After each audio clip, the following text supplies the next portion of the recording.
गांव में रहने वाला एक नौजवान लड़का पुरानी आदतों को ना भूल पाने और एक ही चीज के बारे में बार बार सोचने की आदत से बहुत परेशान था। अगर उसे कोई कुछ कह देता या फिर उसके साथ थोड़ा सा भी कुछ गलत हो जाता तो वो इस घटना के बारे में पूरे दिन सोचते रहता। वही बात उसके दिमाग में हर समय घूमती रहती।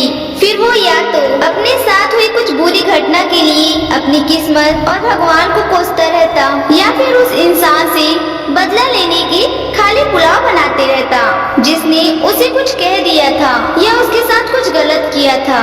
अपने इस ज्यादा सोचने की आदत की वजह से न तो लोगों के साथ उसके अच्छे रिश्ते थे और न ही वो कुछ काम को अच्छे से कर पाते थे। वो हर समय तनाव और मानसिक अशांति की स्थिति में रहता।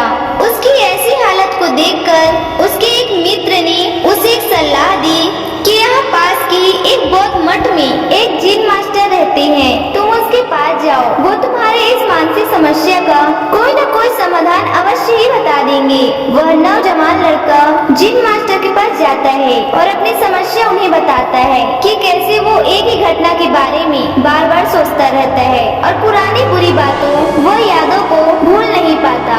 लड़के की इस समस्या सुनने के बाद जिन मास्टर वहाँ से उठकर मठ के अंदर चले जाते हैं। जिन मास्टर का बिना कुछ उत्तर दिए ये उठकर चले जाना लड़के को कुछ अजीब सा लगता है, लेकिन फिर भी वह वहीं बैठे रहता है। थोड़ी देर बाद वह देखता है कि जिन मास्टर मिट्टी के गिलास में पानी भरकर उसकी तरफ चले आ रहे हैं। जिन मास्टर लड़के के पास आकर खड़े हो जाते हैं तो लड़का भी उनके सामने खड़े हो जाता है। जिन मास्टर लड़के से पूछते हैं, बताओ इस गिलास का वजन कितना होगा?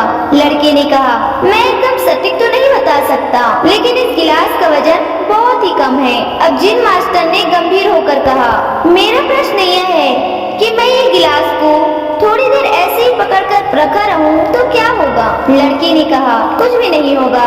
जिन मास्टर ने फिर पूछा, अगर मैं गिलास को इसी तरह 1 घंटे तक पकड़ कर रखूं तो क्या होगा? आपके हाथ में दर्द होना शुरू हो जाएगा। लड़के ने ऐसा कहा। जिन मास्टर ने फिर प्रश्न किया, अगर मैं गिलास को ठीक इसी तरह पूरे दिन पकड़ कर रखूं तब क्या होगा? आपके हाथ में बहुत ही भयंकर दर्द शुरू होने लगेगा। आपका हाथ शून्य भी हो सकता है, आपकी मांसपेशियों में भारी तनाव आ सकता है और यहाँ तक कि आपके हाथ को लकवा भी मार सकता है। लड़के ने गंभीर शब्दों में कहा। फिर जिन मास्टर ने कहा, बहुत ही बढ़िया, लेकिन क्या इस दौरान गिलास का वजन बदला?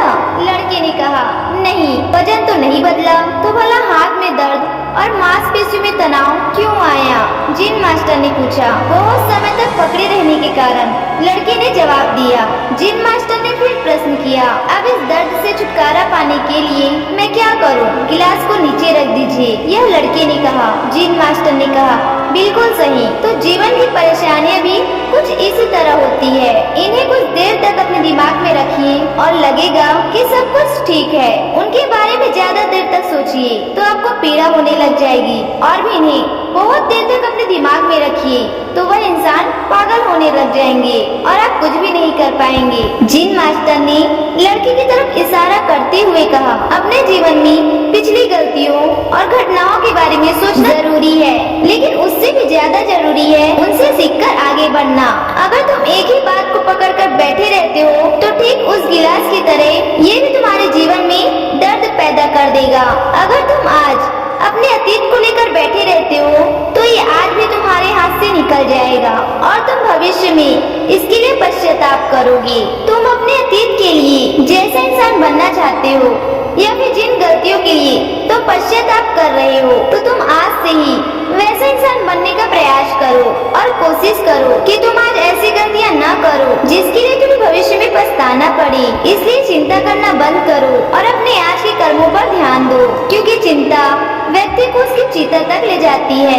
दोस्तों, चिंता करने की आदत को छोड़कर एक खुशहाल जीवन कैसे जिया जाए, इस पर विश्व प्रसिद्ध लेखक ने डेल कार्नेगी ने एक बहुत अच्छी किताब लिखी है जिसका नाम है हाउ टू स्टॉप वरिंग, यानी चिंता छोड़ो और सुख शांति से जियो। अब तक 10 मिलियन से ज्यादा लोग इस किताब को पढ़ चुके हैं। अगर आपके पास इस किताब को पढ़ने का टाइम नहीं है तो आप हिंदी में इसे सुन भी सकते हो कोकुन ऐप पर। इस किताब में चिंता करने की आदत की छुटकारा पाने की कई सारे तरीके बताए गए हैं। मैंने भी चाहे तो आप भी इसे पढ़ सकते हैं। तो दोस्तों, कैसी लगी आपको हमारी यह वीडियो कमेंट करके जरूर बताएं, और अगर आपको हमारी यह वीडियो अच्छी लगी हो तो वीडियो को लाइक और ज्यादा से ज्यादा शेयर करना बिल्कुल भी न भूलें। धन्यवाद।